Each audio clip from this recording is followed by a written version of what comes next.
वाले समय में इन शिक्षित बेरोजगार युवाओं के लिए क्या विजन है आपका? नहीं, शिक्षित और अशिक्षित बेरोजगार के लिए अलग अलग कोई विजन नहीं है। चलिए बेरोजगार मैं- के लिए विजन बताइए।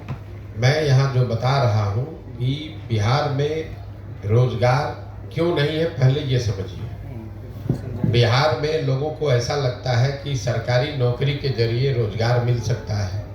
तो आपको एक आंकड़ा बता देता हूँ, 1.57% लोग ही बिहार के सरकारी नौकरी में हैं। चपरासी से लेकर मुख्य सचिव तक अगर सबकी संख्या आप जोड़ दीजिएगा तो कुल जमा 1.5% लोग ही सरकारी नौकरियों में हैं। 98.5% लोग सरकारी नौकरी में नहीं हैं। तो निश्चित तौर पर सरकारी नौकरियों के जरिए तो लोगों को रोजगार मुहैया नहीं कराया जा सकता है। ये आंकड़े आज के हैं। बिहार में रोजगार क्यों नहीं है? रोजगार दो वजह से नहीं है। एक, यहाँ की शिक्षा व्यवस्था अच्छी नहीं है, और दूसरा, रोजगार के लिए लोगों के पास पूंजी पैसा नहीं है। जब तक इन दो बिंदुओं को नहीं सुधारा जाएगा, बिहार की शिक्षा व्यवस्था को बेहतर बनाना और लोगों के हाथ में रोजी रोजगार के लिए पैसा पूंजी देना, ये जन स्वराज का विजन है कि यहाँ पर स्वरोजगार कैसे आएगा, पलायन कैसे रुकेगा। शिक्षा की जो स्थिति है वो लोगों को पता है। यहाँ पर स्कूल से खिचड़ी बट रही है, कॉलेज से डिग्री बट रहा है, पढ़ाई दोनों में कहीं नहीं हो रहा है। तो शिक्षित बेरोजगार, आपको भले वो शिक्षित लग रहा है, वो शिक्षित है नहीं, वो डिग्री धारक बेरोजगार है। वो शिक्षित बेरोजगार नहीं है, डिग्री धारक बेरोजगार है। उसने शिक्षा नहीं ग्रहण की है, उसने डिग्री हासिल करी है। लेकिन जो दूसरी बड़ी समस्या है कि आखिर ये बेरोजगारी खत्म होगी कैसे? बेरोजगारी यहाँ खत्म होगी लोगों को पूंजी मुहैया कराकर। बिहार में जो बिहार से पलायन है वो सिर्फ श्रम का पलायन नहीं है, लोगों का पलायन नहीं है, बुद्धि का पलायन नहीं है। एक बहुत बड़ा पलायन यहाँ से पूंजी का पलायन है, जिसकी चर्चा यहाँ लोग करते नहीं है, जिनकी समझ ज़्यादा है नहीं लोगों को। पूंजी जो है वो रोजगार का सबसे बड़ा जरिया है। अगर मान लीजिए कि आपको बाल काटने आता है, अगर आपके पास 10, 20, 50 हज़ार रुपये हो और बैंक से आपको 1 लाख रुपया कर्ज मिल जाए, तो आप एक सैलून खोल लेंगे, उसमें 3, 4, 5 लोगों को नौकरी रोजगार दे देंगे। लेकिन अगर वो पैसा पूंजी आपके पास न हो तो बाल काटने आने के बावजूद जाकर किसी सैलून में आप नौकरी करेंगे, मजदूरी करेंगे। तो बिहार में पूंजी क्यों नहीं है? पूंजी के दो स्रोत हैं, इसको पहले ध्यान से समझिए। पूंजी दो तरीके से लोगों को मिलता है।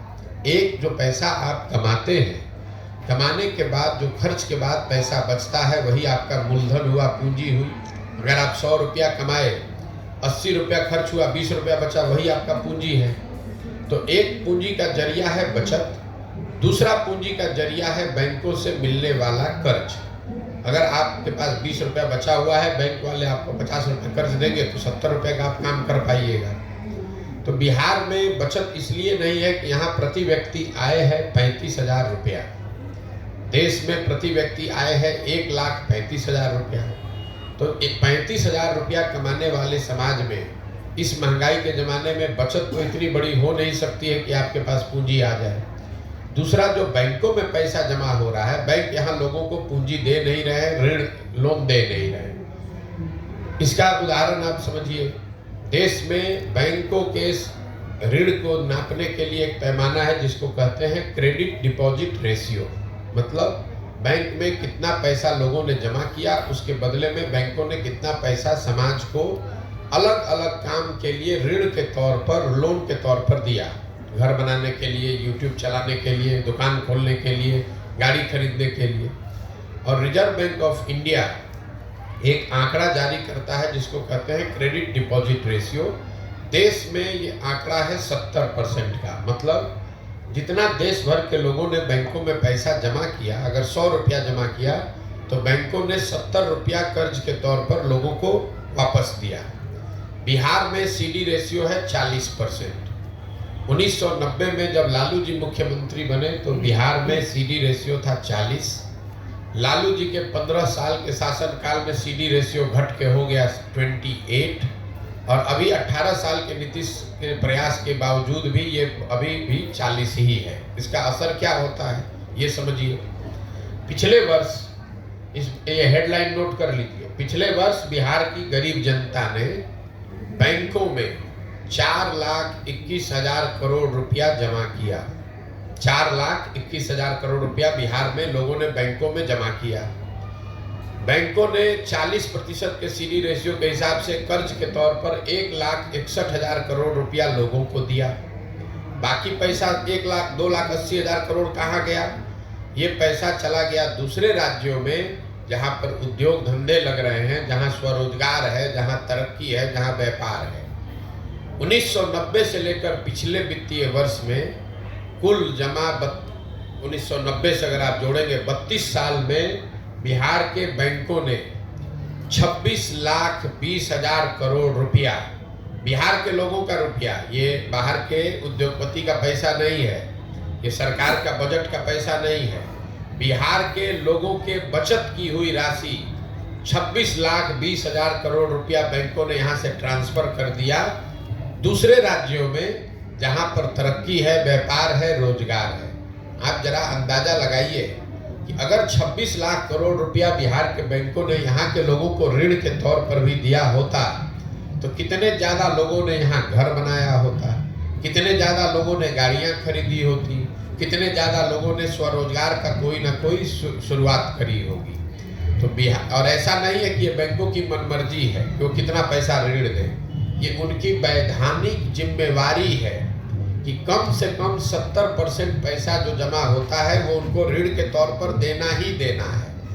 और उस कमिटी को चेयर करते हैं मुख्यमंत्री राज्य के। ये भी नहीं है कि बैंक अपना जो चाहे वो कर ले, मुख्यमंत्री उस कमिटी के चेयरमैन हैं, जिसमें यह तय किया जाता है कि बैंकों को 70% पैसा कर्ज के तौर पर लोगों को देना है।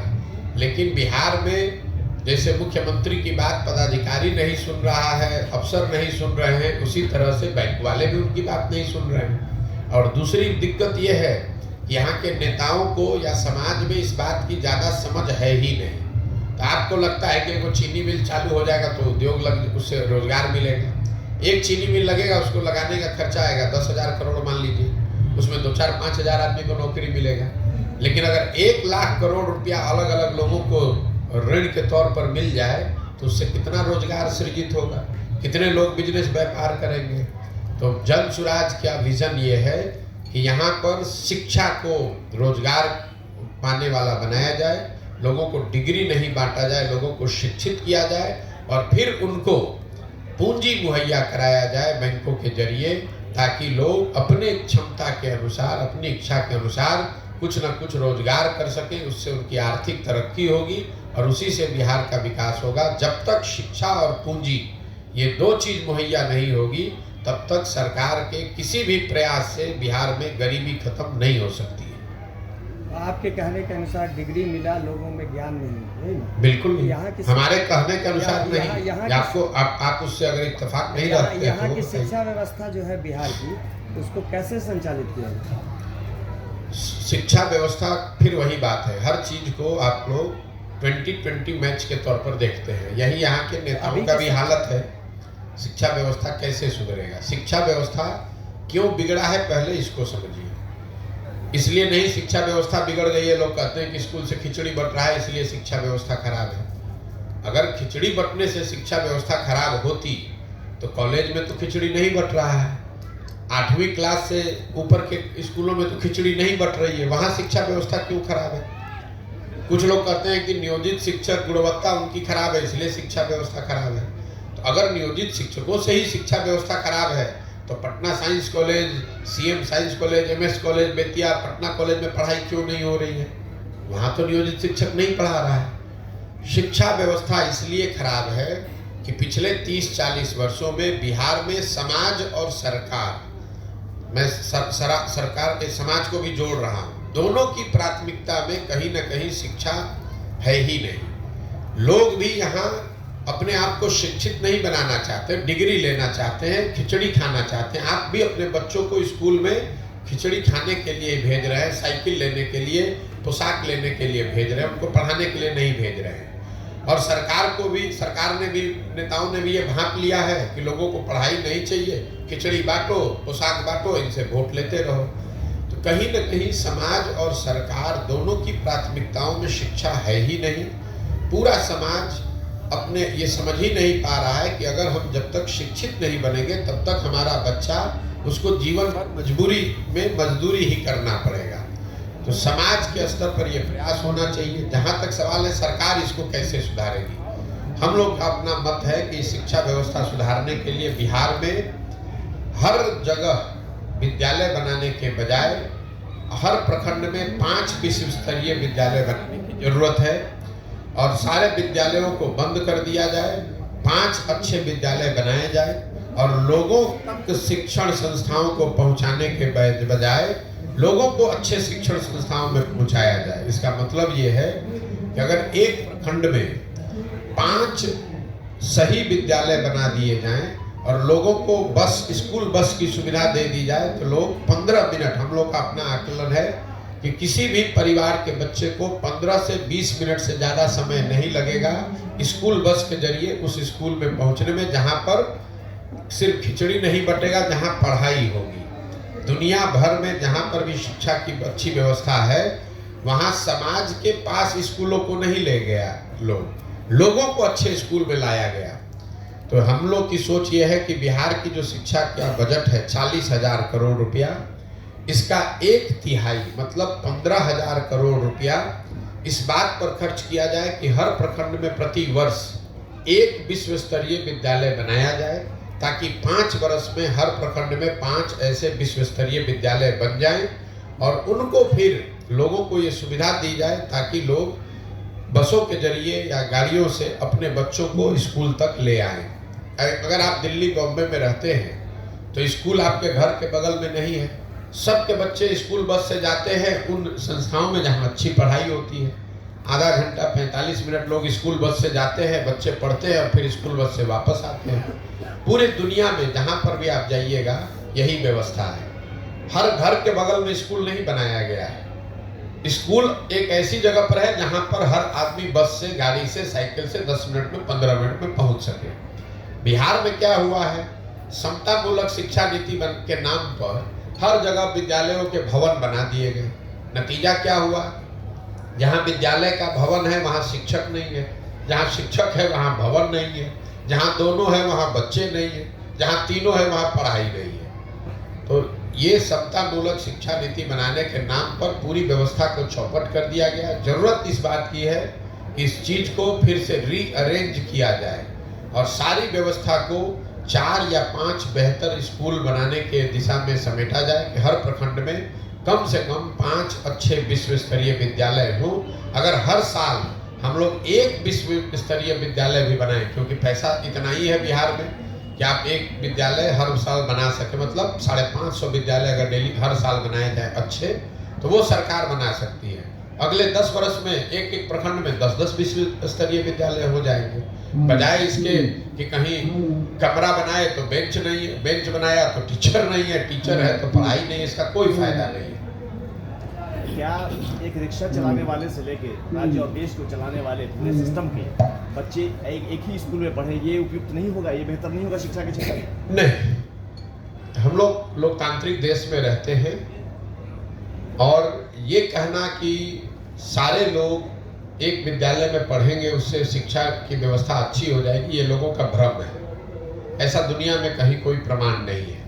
लोगों के पास विकल्प होना चाहिए, अच्छे विद्यालय का, अच्छे सरकारी विद्यालय का और अच्छे प्राइवेट विद्यालय का। उसके बाद उनकी अपनी क्षमता है, उनकी स्वेच्छा, उनकी मर्जी है कि वो कहाँ अपने बच्चों को भेजना चाहते हैं। जरूरत इस बात की है कि सरकारी विद्यालयों को अच्छा बनाया जाए।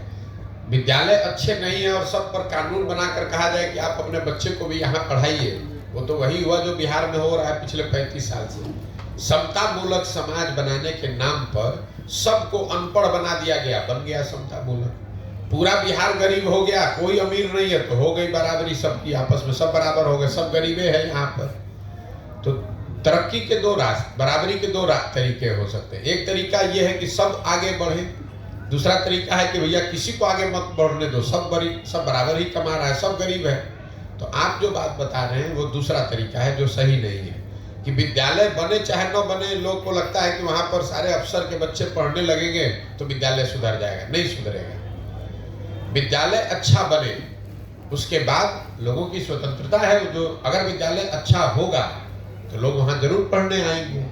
जो सरकारी कॉलेज हैं, आप जो बात कर रहे हैं, दिल्ली में अगर मान लीजिए कि सेंट स्टीफेंस है या हिंदू कॉलेज है, पटना में भी पहले साइंस कॉलेज था, पटना कॉलेज था, तो वहाँ पर तो बड़े से बड़ा अफसर भी अपने बच्चे को पढ़ाना चाहता था। उसके लिए कोई कानून थोड़े ना बनाया गया था, क्योंकि सबको मालूम है कि साइंस कॉलेज में हमारा बच्चा पढ़ेगा तो वहाँ अच्छी पढ़ाई होती है। तो बहुत बड़े आदमी का बच्चा भी प्राइवेट स्कूल में 12वीं नहीं करने जाता था, वो साइंस कॉलेज में पढ़ने जाता था। तो वो कानून बनाने से चीज़ें ठीक नहीं हो सकती हैं, आपको व्यवस्था सुधारने की जरूरत है। एक और सवाल है कि आपने तो कई राजनीतिक दल के लोगों का काम करके काम बना दिया है, और अब आपके दिमाग में इस तरह की बात आई है, जो मिशन है आपका, और ये अच्छी बात है, इसकी सराहना अधिक हो रही है, कई तरह की टिप्पणियां भी हो रही हैं उसके पीछे। वो हर पीछे की बात मैं नहीं पूछना पड़ता, ये पूछना चाहता हूँ कि ये बात आपके दिमाग में आई कैसे, और बिहार की ज़मीन को आपने बहुत अच्छे से देखा है, और अब तो आपका यात्रा भी बहुत लंबा हो चुका है। बिहार के लोग कितने दिनों में आपकी बात को समझ पाएंगे, आपको क्या लग रहा है? देखिए, ये आपको ऐसा लगता है कि मैं पहले कुछ दूसरा काम करता था, अब दूसरा कर रहा हूँ। मेरे अपने नज़रिए से मेरे काम में कोई फर्क नहीं है। फर्क बस इतना है कि पहले मैं दलों को, नेताओं को सुझाव देता था, सलाह देता था, मदद करता था कि कैसे वो अपने आप को व्यवस्थित करें, कैसे चुनाव का प्रचार करें, कैसे जनता तक अपनी बात पहुंचाएं, रखें और वो चुनाव जीतें। काम मैं वही कर रहा हूँ, सिर्फ दलों और नेताओं के बजाय अब ये सुझाव और सलाह हम बिहार की जनता को दे रहे हैं। बिहार की जनता को ये बता रहे हैं कि आप किन मुद्दों पर वोट दीजिए, कैसे आप आपस में संगठित होकर दल बना सकते हैं, कैसे आपको किसी के पीछे चलने की जरूरत नहीं है, आप अपने और अपने बच्चों के लिए बेहतर व्यवस्था बना सकते हैं। और पहले मैं दलों की मदद कर रहा था, अब इनकी मदद कर रहा हूँ। आपने पूछा कितने दिनों में बिहार के लोगों को समझ में आ जाएगा। मुझे इसका कोई इल्म नहीं है और ना मुझे उसके लिए कोई घबराहट है। आप देख रहे हैं पदयात्रा जो मेरी चल रही है, इसमें कोई किलोमीटर फिक्स नहीं है। इसमें ये नहीं फिक्स है कि हमको 6 महीना में इसको कर लेना है, झंडा गाड़ के फिर खड़े हो जाना है। हमें बिहार के जहां तक हो सके जनमानस तक अपनी बात को पहुंचाना है, उनको समझाना है, उनसे जाकर मिलना है, समझना है और उनको संगठित करने का ये प्रयास है। करने में 2 बरस भी लग सकता है, 3 बरस भी लग सकता है। इसके बाद जनता समझेगी कि नहीं समझेगी, ये निर्णय तो आप लोग को देखना करना है। जब मैं चल रहा हूँ पैदल तो मैंने कोई दल नहीं बनाया है, मैं कोई वोट नहीं मांग रहा हूँ, मैं कोई लोगों की मदद नहीं कर रहा हूँ। लेकिन जो लोग हजारों की संख्या में सुबह से शाम तक मिलने आते हैं, हम रात में 12 बजे 1 बजे तक लोगों से मिल रहे हैं, सुबह से शुरू करते हैं। तो आखिर कुछ लोगों को तो जरूर कुछ समझ में आ रहा होगा, तभी लोग आ रहे हैं। हम तो जाति की बात नहीं कर रहे हैं, हम हिंदू मुसलमान की बात नहीं कर रहे हैं, हम नाली गली सड़क की बात नहीं कर रहे हैं। हम अपने भाषणों में, अपने संवाद में तो मैं लोगों को ये बता रहा हूँ कि भाई तुमसे गलती क्या हो रही है। इसके बावजूद लोग मानते हैं और कहते हैं कि नहीं भैया जो बात आप बता रहे हैं वो ठीक है, आप ये प्रयास कीजिए, आपसे हम लोग जुड़े हुए हैं। समय लग सकता है, इसमें कोई दो मत नहीं है। आखिर जब 70-75 साल में कोई व्यवस्था बिगड़ी है तो 7 दिन में तो ठीक होगी नहीं। दूसरा जो ये तरीका है लोगों को जाकर बताने का, तो पूरा बिहार में हम जाकर पहले लोगों को बताएंगे, तभी तो ये समझ में आएगा कि लोगों को बात समझ में आई कि नहीं आई। जिन जगहों पर हम गए हैं वहां पर लोगों को समझ में आ रहा है, ऐसा मुझे लगता है। क्योंकि पदयात्रा जब मैंने शुरू किया था तो मेरा लक्ष्य था कि हर प्रखंड से 20 लोगों को कम से कम हम ढूंढ कर समझा कर निकालेंगे, और वो 20-20 लोग भी अगर हर प्रखंड से आ जाएं तो पूरे बिहार से करीब 12-15 हजार लोग हो जाएंगे। वो लोग मिलकर ये दल, ये नया विकल्प, नया व्यवस्था बनाएंगे। अभी जहां तक पदयात्रा हुई है उसमें हर प्रखंड में 2000 से 2500 लोग इस परिकल्पना से, इस सोच से जुड़ रहे हैं। प्रखंड की आबादी 2.5 लाख है, 2500 उसके हिसाब से बहुत बड़ा नंबर नहीं है, लेकिन 2500 एक प्रखंड से कोई नया दल बनाने के लिए आ रहा है, ये संख्या अपने आप में अद्भुत है। किसी भी दल के पास एक प्रखंड में 2-2500 कार्यकर्ता नहीं हो सकता, उसके वोटर चाहे जितने भी हों। तो उस नजरिए से जरूर लोगों को कुछ बात समझ में आ रही है, लेकिन इसका असर कितना होगा ये तो जब पूरी यात्रा खत्म होगी, जब दल बनेगा, जब वो दल के तौर पर हम समाज में जाएंगे, तब पता चलेगा कि लोग इससे कितना जुड़े और नहीं जुड़े। कांग्रेस के राहुल गांधी का जो भारत जोड़ो यात्रा था उससे कितना अलग है आपकी? भाई राहुल गांधी बहुत बड़े आदमी हैं, वो कांग्रेस पार्टी के लिए पदयात्रा कर रहे थे। अपने लिए पदयात्रा कर रहे थे भारत को और 6 महीने, ठीक बात है, 6 महीने में उन्होंने पूरे भारत की यात्रा करी। हम बहुत छोटे आदमी हैं, हमारे पास दल भी नहीं है और हम 15 महीना से पैदल चल रहे हैं और हम कुल जमा 12 जिले में 40-45% बिहार ही घूम पाए। तो निश्चित तौर पर फर्क है। राहुल गांधी जी रोड पर चलते हैं, हम लोग गाँव में चलते हैं। राहुल गांधी जी ने एक तय सीमा में उन्होंने उस यात्रा को पूरी की। हमारे पास कोई समय सीमा ही नहीं, हम बेरोजगार बैठे हुए हैं तो 2-4-5 वर्ष भी घूमेंगे, हमें कोई दिक्कत नहीं है। उनके पास बहुत सारे काम हैं, पूरा देश उनको देखना है, तो 6 महीना ही समय निकाले तो उनके लिए बहुत है।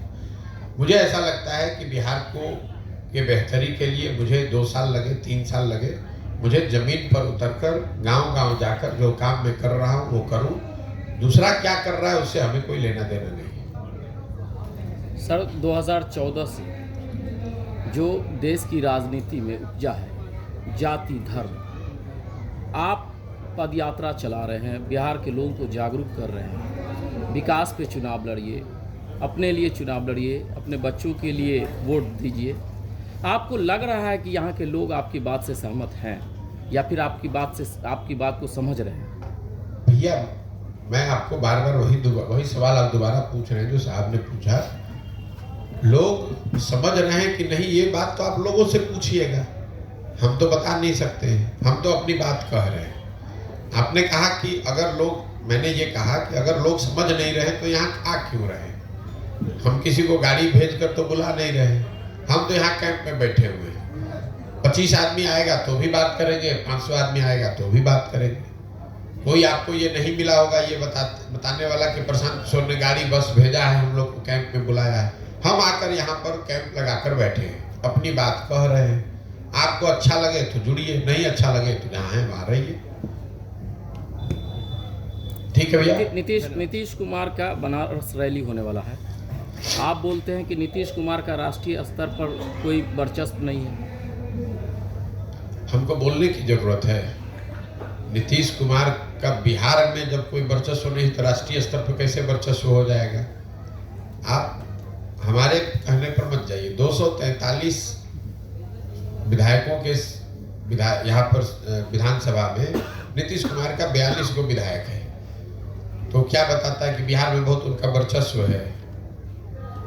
12-13% पूरे बिहार में वोट उनको मिला है, तो ये क्या बताता है? अगर 100 में 12% आपको वोट मिलेगा तो बिहार में आपका वर्चस्व बताता है।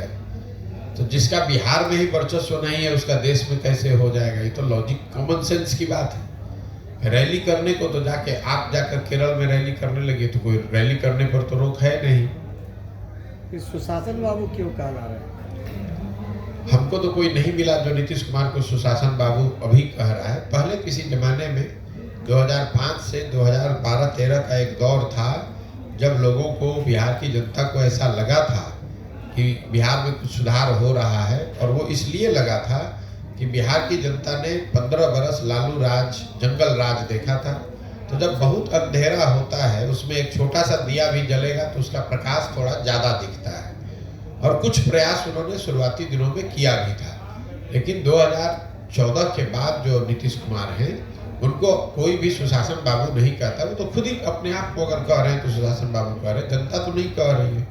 कहीं गांव देहात, सड़क, पंचायत पर तो हमको कोई नहीं मिला ये कहता हुआ कि नीतीश कुमार सुशासन बाबू है या जो राज वो चला रहे हैं इसमें सुशासन है। लोग तो ये बताते हैं कि लालू जी के राज में अपराधियों का जंगल राज था, नीतीश कुमार के राज में अधिकारियों का जंगल राज है। फर्क तो कुछ नहीं है दोनों में। अच्छा, बहुत लंबे समय से नीतीश कुमार और तेजस्वी यादव एक मंच पे दोनों साझा नहीं किए, क्या लग रहा है आपको नीतीश कुमार फिर? भाई इतना हम दिमाग लगाते नहीं है नीतीश कुमार कहाँ रहेंगे, तो किसके साथ मंच साझा कर रहे हैं। नीतीश कुमार को खुद नहीं पता है कि वो कहाँ रहेंगे। हमको इतना पता है कि नीतीश कुमार के राजनीति का ये अंतिम दौर चल रहा है। आने वाले कुछ महीनों में, खास करके लोकसभा चुनाव में चुनाव के साथ नीतीश कुमार के दल, जनता दल यूनाइटेड का विघटन शुरू हो जाएगा, और उसके बाद कुछ महीनों में उनका पूरी तरीके से यहाँ खात्मा हो जाएगा राजनीतिक तौर पर।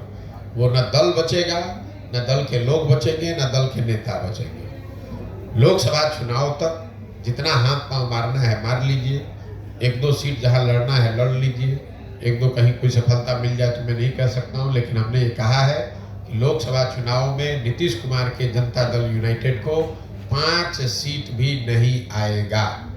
अगर आएगा तो हम बिहार की जनता के सामने खड़ा होकर अपनी गलती मानने को तैयार हैं। तो आपके हिसाब 5 सीट भी नहीं आएगा, उनको नहीं आएगा, उसके बाद उनके दल का विघटन होना अवश्य भावी है। सर, बिहार की राजनीति को आपने नज़दीक से देखा है, कितना भी विकास की बात कर लीजिए, लेकिन जब वोट का वक्त आता है तो वही जाति देखी जाती है।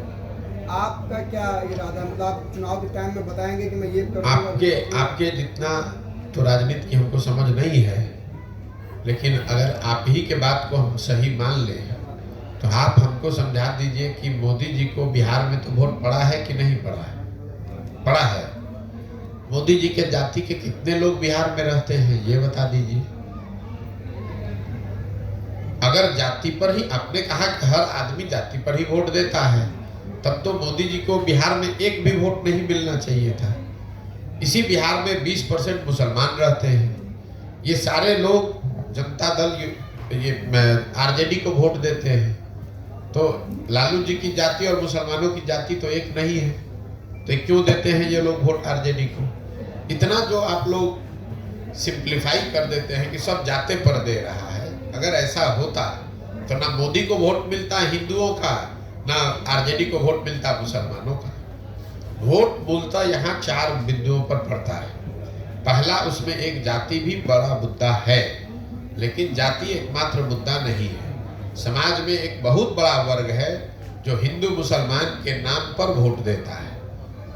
तीसरा, एक बहुत बड़ा वर्ग है जो भाजपा का वोटर नहीं है, लेकिन उसको लालू जी से विरोध है, लालू जी से डरता है, इसलिए जाके डर के मारे भाजपा को देता है।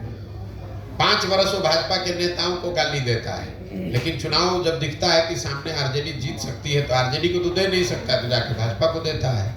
और यही हाल कमोवेश मुसलमानों का है। ये आरजेडी के वोटर नहीं है, ना जाति के आधार पर ना धर्म के आधार पर। इनको लगता है कि भाई भाजपा को तो हम दे नहीं सकते हैं, तो हम किसको देंगे? एक आरजेडी बचा, उसको आरजेडी को वोट देते हैं। तो जो मजबूरी का वोट है उसको आप जाति का वोट ना बताएं।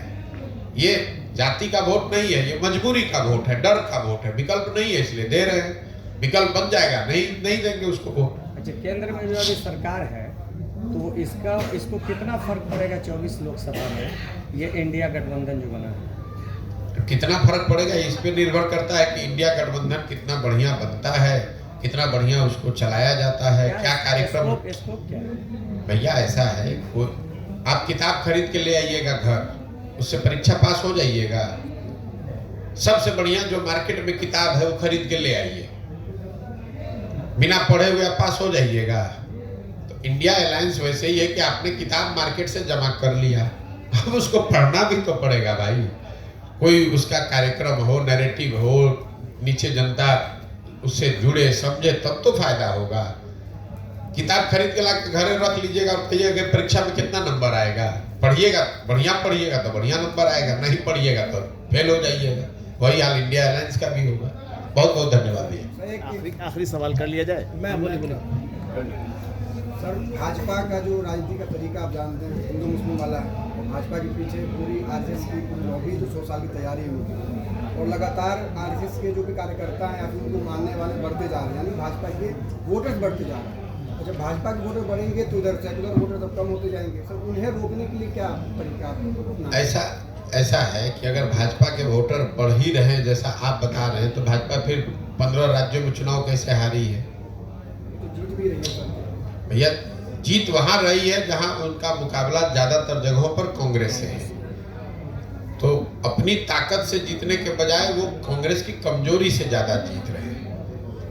भाई, पूरा जो आपने कहा भाजपा का वोट बढ़ रहा है, ठीक बात है, वोट तो बढ़ रहा है, लेकिन पिछला जो 2019 में चुनाव हुआ उसमें भाजपा को 38% वोट पूरे देश में मिला। तो अगर 100 लोग जो वोट देने गए उसमें 62 आदमी तो भाजपा के साथ नहीं था, 38 आदमी भाजपा के साथ था। अब जो 62 आदमी भाजपा के साथ नहीं था उसको एकजुट करने वाला कोई ताकत, कोई फोर्स, कोई राजनीतिक पार्टी, नेता नहीं है, इसलिए भाजपा आपको मजबूत दिख रही है। जब वो ताकत कोई बना लेगा तो भाजपा को कोई ऐसा तो है नहीं कि 50 से ज्यादा % वोट आ रहा है। भाजपा के पास जो ताकत है सर, हिंदू मुस्लिम वाला, वो किसी और के पास नहीं। अरे भैया, हिंदू मुस्लिम का ताकत उनको कोई नया नहीं ना आया है, ये तो 50 वर्ष से उनके पास है। भाजपा चुनाव से पहले नहीं हार रही थी, ये तो पिछले 2 बार से ना चुनाव जीत रहे हैं। जी आपका कोई सवाल? उसी तरह का सवाल पूछ लिया इन्होंने। बात जो हो रही है वो आपकी असल में हमको लग रहा है कि वोटर्स को आप अवेयरनेस ला रहे हैं। मेन चीज़ ये है, पार्टी बाद में आपकी आएगी। आप शिक्षा पे बड़ा जम करके बोल रहे हैं, आप बेरोजगारी पे बोल रहे हैं, कुछ स्थानीय मुद्दे पर भी फोकस हो रहा है, सद्भावना पे नहीं कर रहे हैं। बात वहीं आ गई, उन्होंने दूसरी तरह से पूछ लिया है, सद्भावना को भी एक विषय बनाया जाना चाहिए, क्या ख्याल है? नहीं, हम जो बात बोल रहे हैं कि जब आप अपने और अपने बच्चों के हित की बात करेंगे तो सद्भावना उसमें शामिल है। आप जब किसी को रोकने की बात करते हैं तो आप भी सद्भावना की बात नहीं कर रहे हैं। लालू जी सद्भावना की बात नहीं कर रहे हैं, लालू जी भाजपा के डर की बात कर रहे हैं। हम कह रहे हैं कि ना हिंदू से डरो ना मुसलमान से डरो, अपने बच्चों के भविष्य के लिए डरो। सद्भावना उसमें शामिल है। सद्भावना के नाम पर ही तो आपको डरा कर भाजपा से वोट लिया जा रहा है। लालू जी ये कह रहे हैं कि भाई भाजपा से डरो, अपने बच्चे, अपना बच्चा अगर अनपढ़ भी है तो उसकी चिंता मत करो, हमको वोट देते रहो। भाजपा वाले भी यही कह रहे हैं कि भाई तुम मुसलमानों से डरो, तुमको तुम्हारा बच्चा बेरोजगार बैठा है उसका चिंता मत करो, तुम हमको वोट देते रहो क्योंकि मुसलमान से तुमको लड़ाई लड़नी है। तो ये सद्भावना कहाँ हुई? ये सद्भावना नहीं है, ये दूसरे का डर दिखाकर अपना पेट भरने वाली बात है। हम कह रहे हैं कि भैया तुम ना मुसलमानों की चिंता हिंदू करें, हिंदुओं की चिंता मुसलमान करें। आप अपने बच्चे की चिंता कीजिए। अगर आपका बच्चा पढ़ेगा, आप जिस सद्भावना की बात कर रहे हैं, जब दंगा होता है, कोई ऐसी घटना होती है तो उसमें भी सबसे पहले गरीब मरता है। कोई पढ़ा लिखा होशियार धनी आदमी नहीं मरता है, चाहे वो हिंदू हो या गरीब हो, उस पर भी मरता वही है जो रोड पर गरीब अनपढ़ बैठा हो। जाते जाते अगर आप अपने बच्चों को पढ़ाएंगे, उनको रोजगार होगा, उनकी आर्थिक तरक्की होगी, तो उनके जरिए सद्भावना भी आएगी। नहीं तो सद्भावना के नाम पर लालू जी आपको 30 वर्ष से मुसलमानों को कह रहे हैं कि भाजपा को हमको हराना है। भाजपा तो हारी नहीं, भाजपा तो 2 MP से बढ़ के 300 MP हो गई। 30 वर्ष में मुसलमान उनका बंधुआ मजदूर जरूर बन गया। 2 पीढ़ियां आपकी बर्बाद हो गई। आपने उनके पढ़ाई की चिंता नहीं की, आपने अपने गांव में सड़क बिजली पानी की चिंता नहीं की। आप भाजपा को हराने के नाम पर, सद्भावना के नाम पर उनको वोट देते गए। उनके बच्चे बड़े हो गए, लालू जी बड़े हो गए, वो राजा बन गए, और आपके बच्चे धारावी में जाकर मजदूरी कर रहे हैं, गुलामी कर रहे हैं। तो अगर ऐसी सद्भावना की राजनीति आप चाहते हैं तो नहीं, मेरा उससे सरोकार नहीं है। मैं वो वैसी सद्भावना की राजनीति नहीं करना चाहता हूँ। मैं शिक्षा और रोजगार की राजनीति करना चाहता हूँ। मैं बिहार में तरक्की की बात करना चाहता हूँ। हिंदू मुसलमान अगड़ा पिछड़ा की बात नहीं कर रहा हूँ। ये बहुत लोग आरक्षण की बात करते हैं। मैंने अभी आपको आंकड़ा दिया, 1.5% लोग ही सरकारी नौकरी में हैं। तो चाहे आप आरक्षण 40 कर दीजिए कि 100 में 100 कर दीजिए, फिर भी 98.5% आदमी को तो कुछ उसका लाभ नहीं मिलना है। तो ये तो लोगों को बेवकूफ बनाने की बात है। भाई अगर 1.5% आदमी को ही सरकारी नौकरी है तो उसी में तो आरक्षण आप दिया है आपने। जो समाज का बड़ा वर्ग है उसके पास तो कुछ मिला ही नहीं, इसीलिए तो जो गरीब और पिछड़े। नहीं तो अगर आरक्षण से ये सब सुधरना होता तो सारे पिछड़े समाज के लोग अभी अच्छे हो गए होते पिछले 30 वर्ष में। क्यों नहीं है? इसलिए कि 1.5% के लिए जगह ही है, तो 1.5 में तो लीजिएगा, आधा ले लीजिए या 80% ले लीजिए। 98.5% जो गरीब आदमी है वो किसी जाति का हो, उसको तो सरकारी नौकरी मिलनी ही नहीं है। सर एक सवाल है, ये आरोप वाला सवाल है सर, क्योंकि जेडीयू या फिर आरजेडी की अगर बात करें, कोई पार्टी अगर अलग चुनाव लड़ती है उन लोगों से हटके, तो वो आरोप लगाते हैं बीजेपी की बी टीम में। आप पे भी लग रही है, एक MIM पार्टी है सर, उस पर भी लगती है। चलिए भाई देखिए, ऐसा है कि बिहार में इन तीनों दलों को मुफ्तखोरी की आदत लग गई है। अब आरजेडी को बिना कुछ काम किए हुए मुसलमानों का एक मुश्त 20% वोट मिल जाता है, तो क्यों चाहेंगे कि मुसलमानों के पास कोई विकल्प हो जाए ताकि उनके काम का वो आकलन होना शुरू हो जाए। वही हाल भाजपा का है। भाजपा को यहाँ वोटें मिला टोटल 19%। आप लोग भाजपा को इतना बड़ा दल बताते हैं जैसे लगता है कि पूरा बिहार में भाजपा है। पिछला विधानसभा चुनाव में भाजपा को 19.6% वोट मिला है बिहार में, सिर्फ 19.6%। नोट करके रखिए इसको। आप ऐसे बता रहे हैं जैसे बिहार का हर आदमी भाजपा को वोट दे रहा है। भाजपा को वोट वो मजबूरी में दे रहा है, सामने लालू है, लालू के जंगल राज से उसको डर लगता है तो जाके डर के मारे भाजपा को वोट, उसको कोई दूसरा विकल्प दिख नहीं रहा है तो दिखता है भैया ये लालू के आदर्श से तो अच्छा है चलो मोदी को ही